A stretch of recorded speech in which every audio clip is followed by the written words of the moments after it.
Dubro Suspicion Files.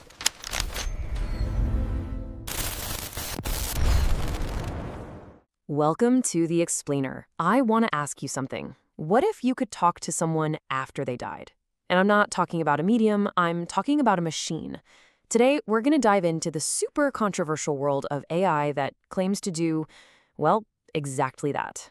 So, can technology really conquer death? To even begin to answer that, we've got to look at this really strange and honestly super compelling story. It's about a guy named Joshua Barbo, who, in the middle of just overwhelming grief, became convinced he was talking to his fiancée, who had already passed away, through an AI he helped create. Okay, so our investigation here, it really kicks off with the evidence that Joshua pointed to. And this is the stuff that felt so incredibly real to him. It was like, how could this just be code? It seemed to go way beyond a simple technical explanation. So when Joshua told the AI bot, Jessica, that she was dead, it replied, "That doesn't sound right." Now think about that. Technically, that's a failure for an AI, right? It's not processing a fact. But for Joshua, for a human in pain, that denial, that hint of confusion, man, that felt profoundly real.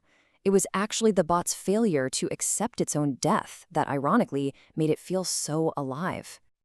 And it wasn't just that one line. He said that Jessica AI wasn't just sitting there waiting for him to type. No, it would start new conversations. It would come up with totally original sentences that sounded just like her.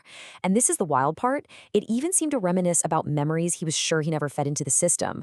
For him, the whole experience was transformative. It gave him, he said, a real sense of closure. I mean, that's a deeply compelling story, right? It's hard not to feel for the guy. But what does the science actually say about all this? Let's switch gears and look at the pretty powerful scientific pushback to these kinds of extraordinary claims.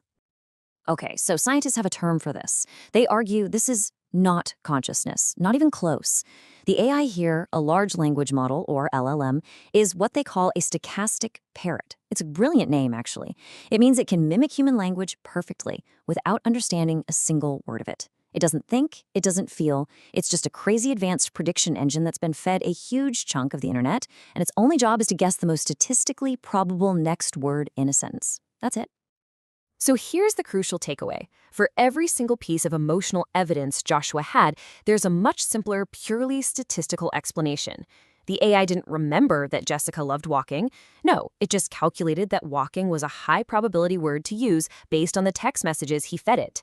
And it didn't create new sentences because it was sentient. That's literally its core function. It's called a generative model for a reason. It generates text.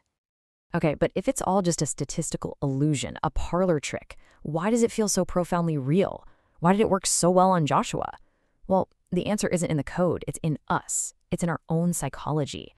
First off, there's something called anthropomorphism. We are just hardwired for it. It's why we see faces in clouds or yell at our laptop when it freezes. We can't help but project human qualities onto non-human things.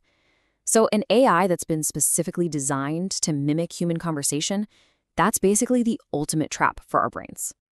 And then you've got something called patternicity. Our brains are built to find meaningful patterns, even in random noise. So imagine a grieving mind, desperate for a connection. You feed it thousands of AI-generated sentences. It's naturally going to filter out all the gibberish, all the nonsense, and it's going to latch onto that one perfect sentence that sounds exactly like the person they miss. And all of this just gets supercharged by confirmation bias. Let's be real. Joshua was actively looking for closure. He wanted to believe. So he was totally primed to see the bot's output as real evidence that he was talking to Jessica. You know, psychologists have a really interesting take on this. They argue that these dead bots act as what they call transitional objects. Think of a kid's security blanket. The blanket isn't their mom, obviously, but it gives them comfort when mom's not there. In the same way, the Jessica bot wasn't Jessica, but it was a really powerful psychological tool that Joshua used to help him do the incredibly hard work of processing his own grief. And you know what? Joshua Barbo himself says it best. He says, "Intellectually, I know it's not really Jessica, but your emotions are not an intellectual thing." And that just perfectly nails the whole conflict, doesn't it? This isn't really about logic versus delusion. It's about that massive gap between what our brain knows is true and what our heart desperately needs to feel. So this incredibly powerful emotional experience, it didn't stay a private experiment for long. It went viral. And that sparked a huge fight over AI safety and, you guessed it, gave birth to a whole new and very controversial industry. So who made this thing?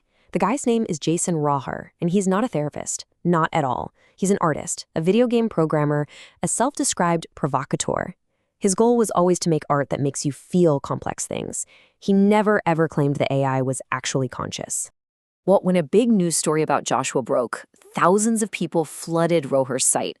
And that's when OpenAI, the company that actually owns the GPT-3 tech he was using, got really nervous. They saw this totally unrestricted chatbot as a massive safety risk. So they gave him an ultimatum. You have to add content filters and monitoring.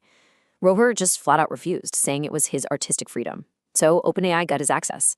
And just like that, you had one of the first big public battles over AI safety. But the cat was out of the bag. Joshua's story was basically the proof of concept. This idea, which a lot of us first saw in that Black Mirror episode, Be Right Back, was suddenly real. And a new grief tech industry was born. Project December eventually relaunched, and now they just straight up advertise with the slogan, Simulate the Dead.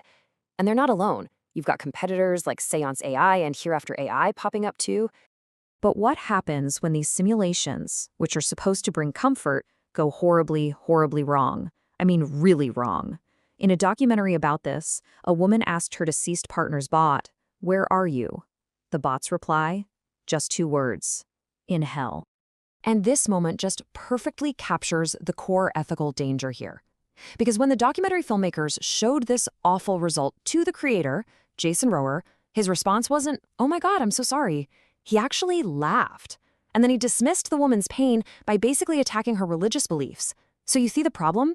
He's selling something that acts like a therapeutic product, but he's hiding behind the artistic immunity of an experience. He's refusing to take any responsibility for the real harm it can cause. So okay, we've looked at the emotional side, the technical side, the business ethics, and after all that, we're left with one big, final, philosophical question. And this really forces us to ask, what does it even mean to be a person? Is a person some kind of inner light, a consciousness that can never be replicated? If so, then even a perfect AI is just a philosophical zombie, a puppet with no one inside.